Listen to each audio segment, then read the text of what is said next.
Brittany was again the venue for stage 3 of the Tour de France, with the teams, mechanics and riders all turning up, ready to go in the city of Lorient. And from Lorient, they would travel to Pontivy for the first time in the Tour's history. 182.9 kilometres should provide the first opportunity for the sprinters. Just 2 classified climbs and an intermediate sprint, before a tricky finish with a few twists and turns towards the end. The breakaway didn't take long to go on day 3.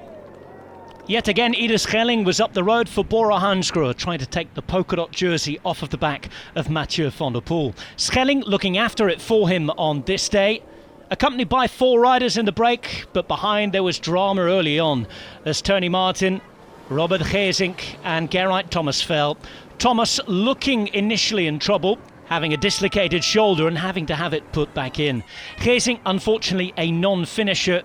Bad news, Jumbo Visma down to 7 men. Thomas was helped back to the peloton by his teammates, and up ahead the breakaway fought the prizes out.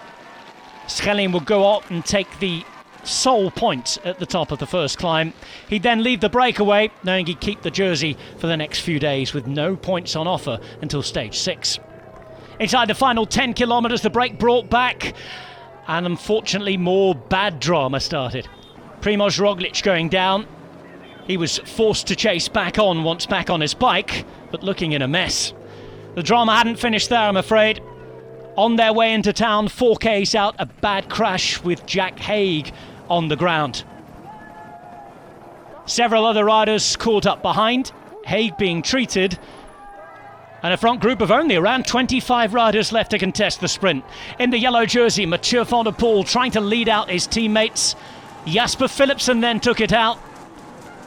Tim Merlier was sitting on the wheel and ready to go. Buoni, Ewan, Sagan were all up there with Bol and Ballerini. Alaphilippe in the group. But then this happened. Another crash, this time with 150 metres to go, this time taking out Caleb Ewan and Peter Sagan, and Tim Merlier winning a stage at the Tour de France for the first time in his career.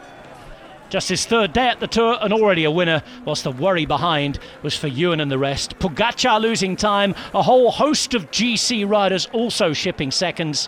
Primož Roglič coming in with Valverde and Lopez. Caleb Ewan looking like he was out of the Tour de France following that crash. Peter Sagan denied an opportunity to sprint.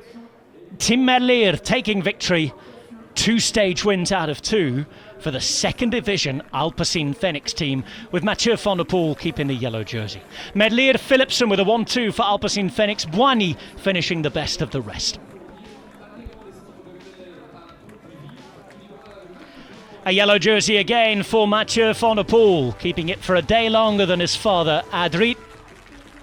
His lead 8 seconds over Alaphilippe, with Carapaz moving up to 3rd, Van Aert in 4th, Kelderman 5th, Roglič moving out of the top 10, Gerrit Thomas also losing time too. 52 seconds separating 1st and 10th. Final Breton stage will take place on day 4. Starting in Redon and heading up to Fougères, a shorter stage this one, 150 kilometres on the menu.